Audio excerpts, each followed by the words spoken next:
Stephanie Vaquer has become one of the most talked about names in WWE after her shocking victory at Wrestle, where she captured the vacant WWE Women's World Championship by defeating Asuka. This marked her first main roster title win and solidified her as one of the fastest rising stars in the company. The moment was historic, and fans are still buzzing about how quickly Vaquer has ascended to the top.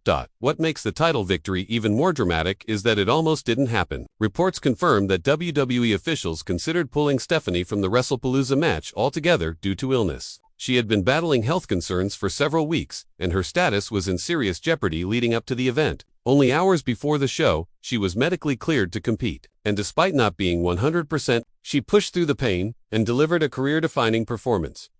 Insiders have noted that Vaquer's resilience that night has earned her respect backstage. Wrestling injured or sick has always been a test of toughness in the business, and Stephanie proved she could deliver under pressure. Her performance against Asuka has already been described as gutsy, and the fact that she walked away as champion has elevated her reputation as a competitor who refuses to back down. The fallout from wrestling continued the next night when Tiffany Stratton confronted the new champion backstage on Raw. The interaction sparked immediate speculation that Stratton could be next in line for a title shot. WWE clearly wants to build tension between these two stars, as both women represent the future of the division. Fans have been waiting to see how Vaquer handles herself against WWE's newer generation of talent, and Stratton may be the first big challenger for her reign, adding even more intrigue. Asuka has publicly issued a warning to Stephanie Vaquer. The Empress of Tomorrow made it clear that she has her eyes on the Women's World Championship and that Vaquer should not get comfortable with the gold. Asuka has built her career on breaking down dominant champions, and her cryptic comments have fueled speculation that WWE is preparing a blockbuster clash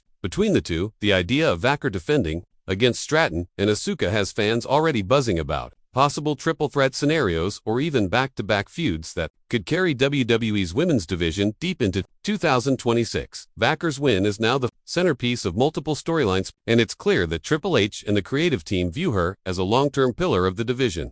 Outside of storylines, Stephanie Vaquer's sudden rise has not come without criticism. Former WWE manager Jim Cornette blasted the placement of her Wrestlepalooza match against Asuka, arguing that fans weren't tuned in for the bout and that the booking was poorly handled. Cornette's harsh words sparked backlash online, with many defending Vaquer's performance and pointing out that her title win was one of the most talked about outcomes of the entire night.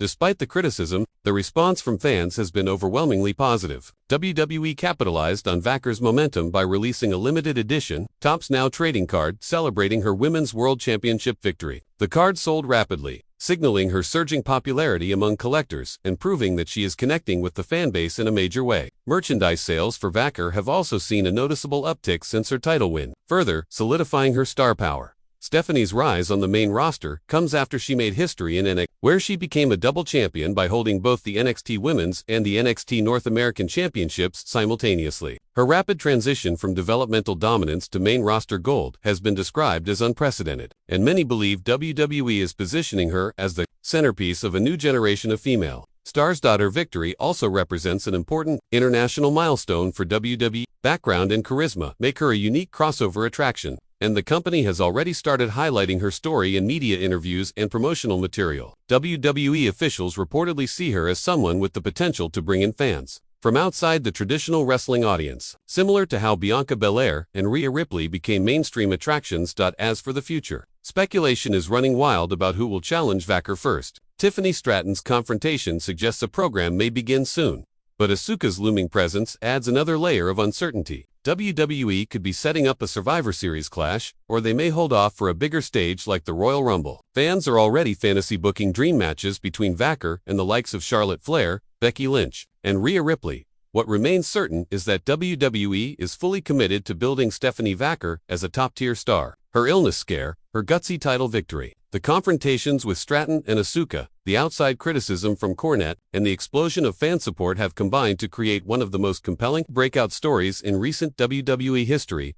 Stephanie Vaquer is no longer just a rising talent, she is the new face of WWE's women's division. The road ahead will be filled with challengers, controversies, and high expectations, but her journey has already proven that she thrives under pressure. Fans will be watching every move as her reign begins, and every hint of her next opponent will dominate headlines in the weeks to come.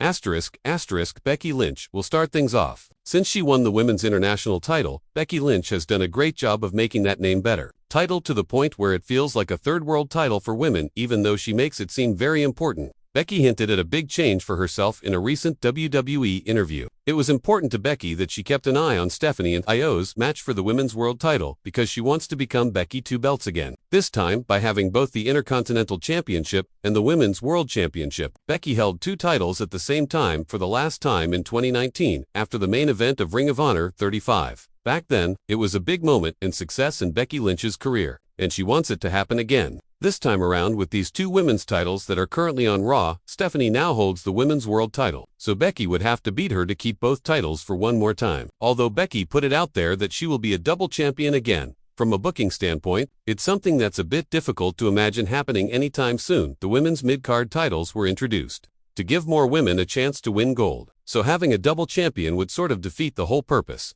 So it is a tricky situation there, but from the point of view of the story, it does look like Seth Rollins and Paul Heyman could use their power and influence to try to get Becky Lynch a world title fight against Stephanie Barnett. It's also possible that AJ Lee, or another new competitor for Becky, could get in the way of the match and get her disqualified. Becky gets close to being a double winner again but gets it ripped away at the last second. That should do a great job of getting Becky even more furious and irate as far as recent events for Becky goes. Becky did have an interesting backstage segment with Seth Rollins on this week's Raw. In this scene, Seth Rollins is looking at the WrestleMania 40 Rolex that Cody gifted him, and he's thinking about his upcoming match against Cody. And Becky is going off in the background, talking about how the watch could be fake and phony. Just like Cody himself, Becky continues to rant about the US, Cody Rhodes, CM Punk, AJ Lee, and the fans. Becky says she's going to make an example and storms out of the room with her Intercontinental title. All while Seth did not say a single word during the section. It looks like the segment is showing Seth and Becky are still together on television as members of the Vision, but that they both have different focuses at the moment. Seth is locked in on his upcoming fight with Cody Rhodes. Lots of history and feelings there. Seth got absolutely swept in 2022.